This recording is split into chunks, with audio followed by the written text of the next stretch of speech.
Hello आप दोस्तों, कैसे हैं? आज ये हमारा बाइक सीखने का दूसरा दिन है। तो आज हम बाइक के गियर शिफ्ट करना सीखेंगे। तो दोस्तों, जैसा कि मैंने आपके साथ एक टिप शेयर किया था कि जब भी आप बाइक चलाना सीखने की कोशिश कर रहे हैं तो पहले किसी और को बाइक चलाते हुए देखिए। यानी आपका कोई दोस्त चला रहा है, आपका भाई चला रहा है, तो जब भी आप उनके साथ राइड पे जा रहे हैं तो ध्यान से उनको नोट करो कि वो कौन कौन से स्टेप फॉलो कर रहे हैं, यानी कैसे गियर बदल रहे हैं, कब ब्रेक लगा रहे हैं। और उसके बाद यहाँ पर जो मैं टिप्स बता रहा हूँ उनसे रिलेट करने का प्रयास करें। तो देखिए, ये बाइक का चाबी है। जैसे हम बाइक का स्विच ऑन करते हैं, एक बार टर्न करते ही ऑन हो जाता है, और यदि लॉक रहती है तो पहले लॉक खुलता है, उसके बाद ऑन होता है। ठीक है, आपका मीटर ऑन हो जाएगा। अब हमें चेक करना है कि बाइक हमारे न्यूट्रल है या नहीं है। तो हम बाइक को आगे पीछे ऐसे करें कि आराम से आपका आगे पीछे, और स्टैंड हमने अपना साइड स्टैंड ऊपर कर दिया। इसका मतलब बाइक अभी हमारा न्यूट्रल है। अब देखिए, बिल्कुल सिंपल है। ये हमारा क्लच है। गियर निकालना हो, गियर लगाना हो, ध्यान रखें जब भी गियर काम में लेना है तो अपना क्लच दबाएंगे। ठीक है, और जैसे ही क्लच दबाते हैं तो ये फिक्स पॉइंट ध्यान रख लो कि चलती बाइक है तो हम अपना रेस कम कर देंगे। और अभी हम पूरा वैसे बेसिक से दोबारा देखेंगे। तो सर्वप्रथम हम अपना बाइक को स्टार्ट कर देते हैं। तो ये मेरा बाइक स्टार्ट हो गया है। तो ये रहता है आपका आरपीएम मीटर, यानी आपका रेस कितना किया हुआ है आपने, ये बताता है। ठीक है, आरपीएम। और यहाँ पे स्पीड, यानी आपकी गाड़ी कितने किलोमीटर की स्पीड से चल रही है, ये आपका फ्यूल है। तो यहाँ पर देखिए, आपका सर्वप्रथम क्लच दबाएंगे, इसका एक गियर आगे लगता है और बाकी ऐसे 2, 3, 4, 5, इसमें टोटल 5 गियर लगते हैं। और ठीक है, रवाना किस में करना है हमें, जैसे अभी न्यूट्रल हो गया वापस, तो क्लच दबाया, एक गियर आगे लगा दिया। रवाना हमें 1 नंबर गियर में करना होता है। तो हम जैसे क्लच को धीरे धीरे लेके जाते हैं, ये एक पॉइंट आता है जहाँ पर बाइक आगे बढ़ने का कोशिश करता है और इंजन का आवाज़ धीरे हो जाता है। ठीक है, तो हम क्या करेंगे, थोड़ा सा रेस बढ़ा देंगे और क्लच को हल्का और आगे जाने देंगे। और जैसे बाइक रवाना होना शुरू होगा तो वहाँ पे हम क्लच को पकड़ कर रखेंगे, यानी क्लच को पूरा नहीं छोड़ेंगे। जैसे बाइक पूरी तरीके से रवाना हो गया तो हमने क्लच पूरा छोड़ दिया।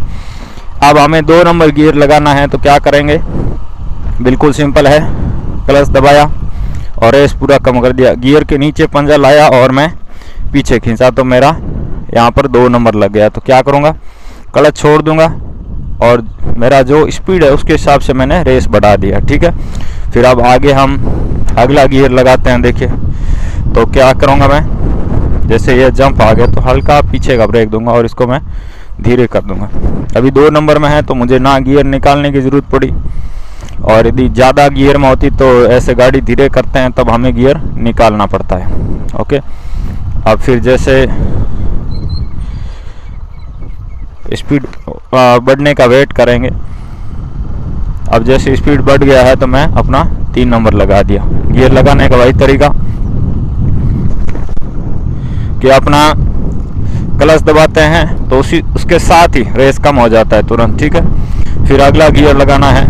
जैसे मेरा स्पीड बढ़ गया है तो क्लच दबाया, रेस कम किया, क्लच छोड़ दिया।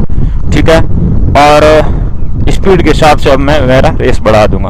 तो देखिए, ध्यान रखें जब आप क्लच दबा रहे हैं तो उसके साथ ही अपना रेस कम कर देना, यानी दोनों एक ही टाइम में प्रोसेस होंगे। ठीक है, अब जैसे ये जंप आ गया, मुझे धीरे करना है, क्या किया, पीछे का ब्रेक दबाया, क्लच दबाया और मैंने गियर निकाल दी। ठीक है, जैसे मेरा लगभग बाइक 1 नंबर में मैं ले आया हूँ, क्योंकि स्पीड मेरा बहुत ज़्यादा धीरे हो गया। और आपको बार बार बाइक बंद होने की दिक्कत आ रही है तो ये आपकी प्रैक्टिस से ठीक होगी। तो ध्यान क्या रखना है, क्लच को अचानक नहीं छोड़ना है, थोड़ा रेस रखना है, थोड़ा क्लच लेके जाना है। और आपको लग रहा है बाइक का आवाज़ दब रहा है, इसका मतलब 1 गियर और निकालना पड़ेगा। ठीक है, जैसे अभी मैंने इतना धीरे किया है, और यदि मेरा बाइक 2 नंबर गियर में होता या 3 में होता तो इंजन का आवाज़ दब रहा होता तो मैं क्या करता, 1 गियर और निकाल देता। लेकिन जब प्रैक्टिस होती है तो आपका ऑटोमेटिक ही, कुदरतावी ही अपने आप वही गियर लगेगा जो कि उस समय ज़रूरत है। ठीक है, जैसे मेरा अपने आप गाड़ी 1 नंबर में आ गया, क्योंकि वो दिमाग में प्रैक्टिस रह जाता है। ठीक है, आपका दिमाग ऑटो मोड पे चला जाता है। अब रोकना है तो क्या करेंगे, अपना पीछे का ब्रेक दबाएंगे, और पीछे का ब्रेक हम तब तक दबा कर रखते हैं जब तक हमारा बाइक पूरी तरीके से रुक नहीं जाता। नए राइडर क्या करते हैं, थोड़ा ब्रेक दबाया, थोड़ा बाइक धीरे हुआ, ब्रेक छोड़ देंगे और बाइक चलता रहेगा और किसी के अंदर जाके गिर जाएगा। तो इसको ध्यान रखना है। आगे का ब्रेक दबाए तो ये ध्यान रहे कि हैंडल सीधा रखना है, एकदम स्ट्रेट। थोड़ा यदि तिरछा हुआ तो तुरंत स्लिप होगा और गाड़ी निकल सकता है, ठीक है। तो ये बात है, जो कुछ मेरे पॉइंट है जो मैंने आपके साथ शेयर करने का प्रयास किया। वीडियो कैसा लगा नीचे कमेंट कर बताएं। अगली वीडियो में जल्दी फिर मिलते हैं। धन्यवाद।